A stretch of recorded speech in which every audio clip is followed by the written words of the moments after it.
In a study, people were left alone in an empty room for 15 minutes with nothing to do but sit with their own thoughts.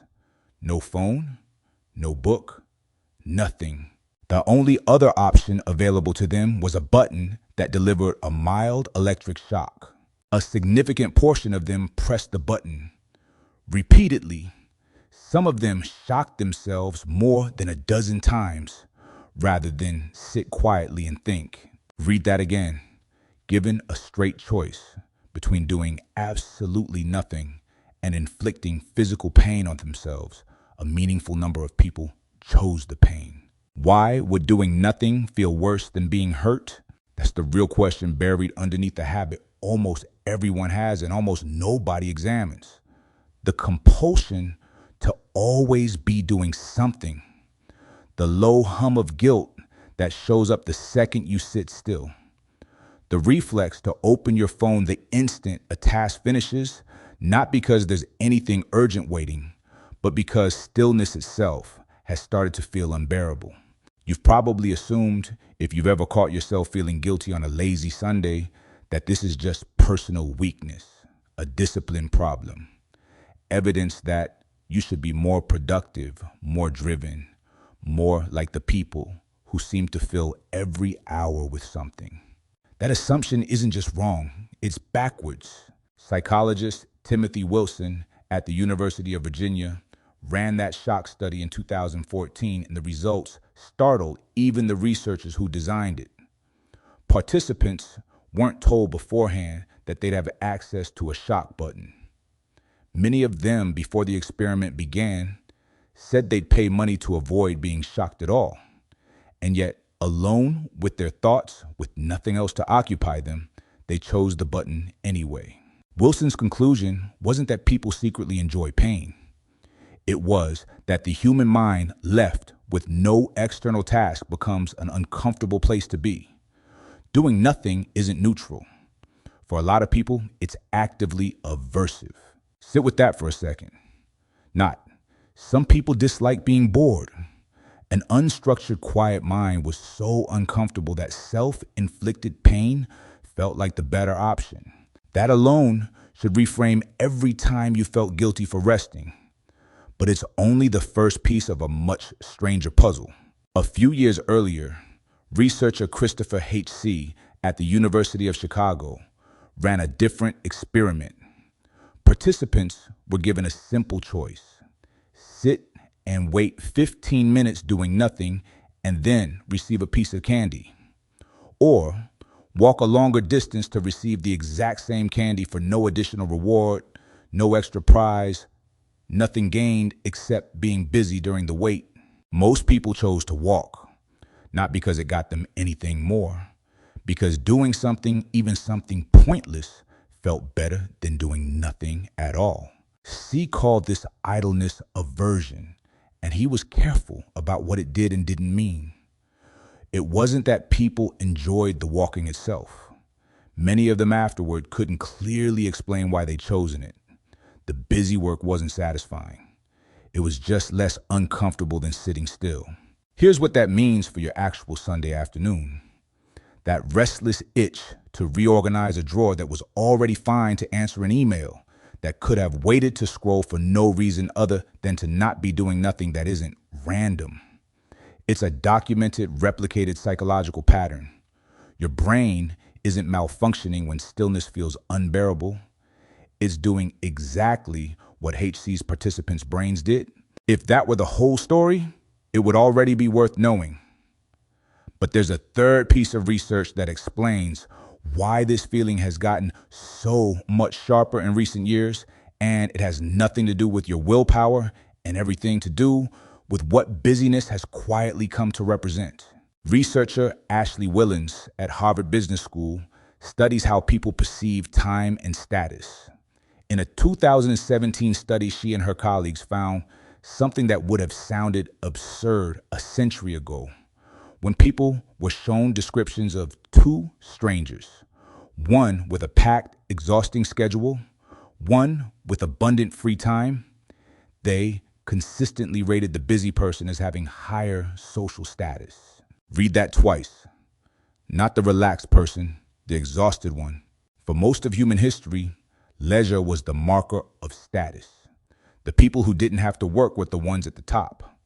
Whillans' research found that has quietly flipped. In the world you actually live in, exhaustion has become a badge, and free time has started to look unconsciously like a lack of importance. Here's what that means for the guilt you feel doing nothing. It was never purely internal. You're not just fighting an uncomfortable mind the way Wilson's participants were. You're fighting a culture that has taught you, without ever saying it out loud, that a full calendar is proof you matter. Picture the actual moment this shows up. A rare, free Saturday, no plans, nothing urgent. You sit down on the couch with genuinely nothing to do. Within minutes, a specific low-grade unease creeps in.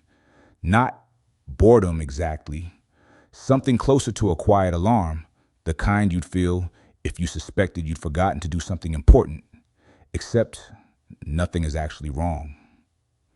Your thumb finds your phone before your mind even finishes the thought, not because anything on it matters, because the stillness itself needed to be interrupted. Nobody drained your energy. Nothing failed. Your brain and your culture, working together just quietly, decided that the discomfort wasn't worth sitting through. Here's the twist that changes how you should think about all of this. The guilt was never a sign that you're lazy. It was never proof that you need to be more disciplined or more driven. It's the predictable output of two separate forces stacking on top of each other, a mind that finds unstructured stillness, genuinely uncomfortable, layered under a culture that has redefined busyness as worth. You were never failing at rest. You were succeeding at exactly what your brain and your environment trained you to do. That reframe matters because it changes what you actually do the next time that restless itch shows up. Not push through the guilt and force yourself to relax harder, which never works because you can't out-discipline a documented psychological aversion. Something closer to recognizing the feeling for what it actually is the moment it arrives. Think about the last time you sat down to relax and immediately reached for a screen instead.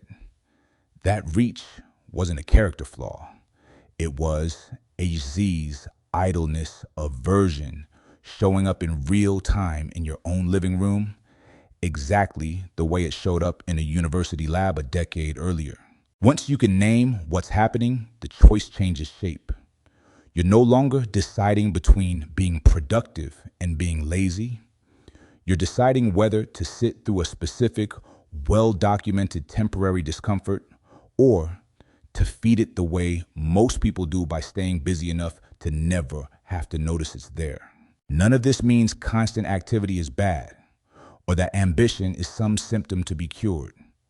Whillans' own research is clear that plenty of people build genuinely meaningful, busy lives on purpose with real intention behind every commitment. The problem was never busyness itself. It's busyness used as a shield, filling every quiet hour, specifically to avoid a feeling you never stopped to examine. There's one more detail from Wilson's original study worth sitting with because it complicates the easy version of this story. When the same participants were given something to actually think about beforehand, a specific memory to reflect on a problem to mull over, the discomfort dropped sharply. It wasn't stillness itself that people couldn't tolerate. It was stillness with nothing to organize it. An unstructured mind, not a quiet one, was the actual source of the aversion. That distinction matters more than it sounds like it should. It means the fix was never do less. It means the fix is closer to give the quiet a shape. A walk with no destination still has a rhythm to follow. A cup of coffee, taken slowly on a porch, still has something to look at. The stillness that actually feels restful, according to Wilson's own follow-up work, is rarely a total void. It's a loosely structured space, quiet enough to notice, but not so empty that your mind starts treating it like an emergency. Consider how differently that reframes a boring commute. A wait at the doctor's office the 10 minutes before a meeting starts. Those aren't failures of productivity when you leave them unfilled.